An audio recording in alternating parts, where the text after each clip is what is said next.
어머, 이거 산 아니에요? 아니면 높은 언덕처럼 보이는 이 봉분, 바로 1973년에 발굴한 천마총입니다. 올해 발굴 50주년을 맞았는데요. 8개월간 발굴 끝에 이곳에서 유물 11,297점을 발굴했습니다. 국보를 넉 점, 보물을 6점 내놨죠. 가장 큰 봉분은 아니지만 가장 화려한 유물이 나온 것으로 유명한 이 천마총. 그중에서 많은 사람들이 빅3로 손꼽는 유물은 바로 이겁니다. 먼저 천마총 금관입니다. 교과서, 역사책 등에서 쉽게 접할 수 있어 익숙하죠. 신라 금관의 화려함과 장식성을 대표하는 유물이란 평가가 있습니다. 두 번째, 금어리띠입니다. 신라시대 금 세공 기술을 엿볼 수 있는 작품으로 손꼽히기도 하는데요. 화려한 장식들도 인상적이네요. 마지막으로 말을 타는 사람에게 지늘기 튀지 않도록 막아주는 말다래입니다. 여기에 그려진 그림 때문에 천마총이라는 이름이 붙었죠. 총이 천마 그림 말다래가 확인이 되어서 명칭이 천마총으로 붙은 것입니다. 보통 출토된 유물 중에서 특징적인 것으로 무덤입을 붙이는데요. 그래서 금관총, 금령총 이런 식으로 이름이 붙습니다. 말다래를 품고 있던 천마총은 어떻게 발굴하게 됐을까요? 이상과 현실이 한데 어우러지며 세상에 알려질 수 있었습니다. 그 시작은 박정희 정권입니다. 경주관광 종합개발 계획을 세워 시내 유적을 발굴해 관광자원으로 활용코자 했습니다. 남북 통일을 지향하는 통치 철학을 삼국을 통일한 신라에서 찾으려 했다는 시각도 많은데요. 그래서인지 박정희 정권은 규모가 큰 황남대총을 먼저 파보자고 했습니다. 하지만 당시 학계는 자신이 없었습니다. 그럴만합니다. 1971년, 그러니까 천마총 발굴 2년 전에 충남 공주에서 무령왕릉 발굴이 먼저 이뤄졌습니다. 하지만 흑역사라고 부를 만큼 시행착오가 많았기 때문입니다. 공주 시민들의 관심과 언론사 취재 열기로 현장 통제가 안 됐습니다. 거의 삽으로 퍼담는 수준으로 수습하고 과정 중 취재진에 의해 청동 숟가락이 부러지기까지 했습니다. 이 같은 졸속 발굴은 기네스에 오르기까지 했는데요. 문화재와 문화재 발굴에 대한 우리의 인식이 지금처럼 높지 않았습니다.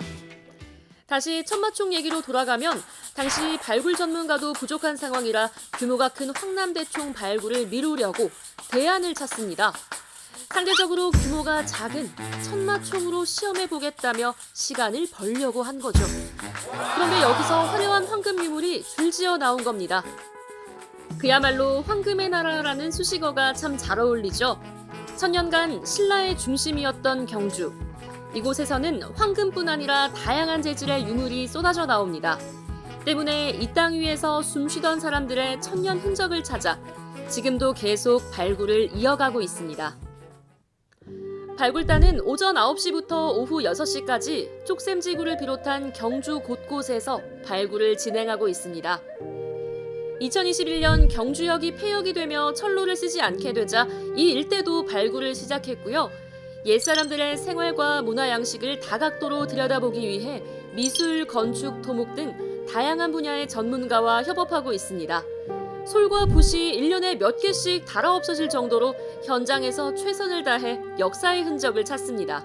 그 누구도 여기에 무슨 일이 있었고 누구의 무덤인지를 얘기해주지 않습니다. 그래서 그런 거를 이제 실제로 찾아가는 과정이기 때문에 이 발굴 과정이 끝나면 다시는 돌릴 수가 없습니다. 이 문화재를. 그렇기 때문에 조사를 할 때 굉장히 좀 꼼꼼하고 세심하게 해야 되고.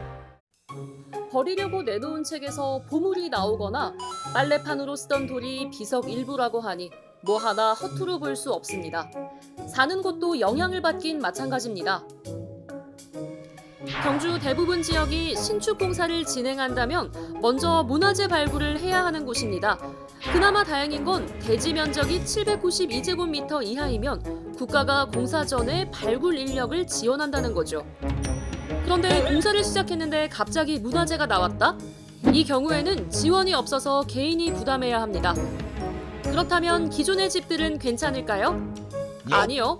문화재 발굴 때문에 이주를 해야 할 때도 있었습니다. 다만 내 집, 내 땅인 경우 기관이 강제성을 띨 수 없기에 1년에 한 번씩 관계자가 나와서 팔 생각 없냐며 설득하러 오기도 합니다. 그렇게 버티고 또 버티다 보면 집은 지켰지만 집이 외로워 보이기도 하고요. 발굴이 하루아침에 뚝딱 이뤄지는 게 아니니 긴 기간 불편을 겪기도 합니다. 그냥 조금씩 기간이 언제 걸릴지도 모르니까 이런 사실 우리가 봐도 미관상도 안 좋습니다. 그리고 이런 거를 좀 땅값들이 사실적으로 너무 많이 올랐어요. 사실 갈 데도 없고 이만한 자리도 없고 제가 바라는 거는 사실적으로 여기 그대로 살던 사람들이 기존에 살던 사람들이 계속 살았으면 좋겠고 우리 눈에 보이는 반짝이는 것들, 역사의 숨결을 느낄 수 있는 모든 요소들은 뭐 하나 쉽게 유지되는 게 아니었던 겁니다. 천년 문화가 살아 숨쉬는 경주. 이곳에서 옛 향기를 느낄 수 있어 참 좋습니다. 하지만 이곳 사람들은 사명감과 헌신으로 옛 문화를 지켜가고 있습니다. 예쁘다, 아름답다, 신기하다라는 감상과 함께 이 유물들이 우리 눈에 들어오기까지 어떤 역사가 있었는지, 어떤 수고로움이 있었는지 한 번쯤 떠올려 보는 건 어떨까요?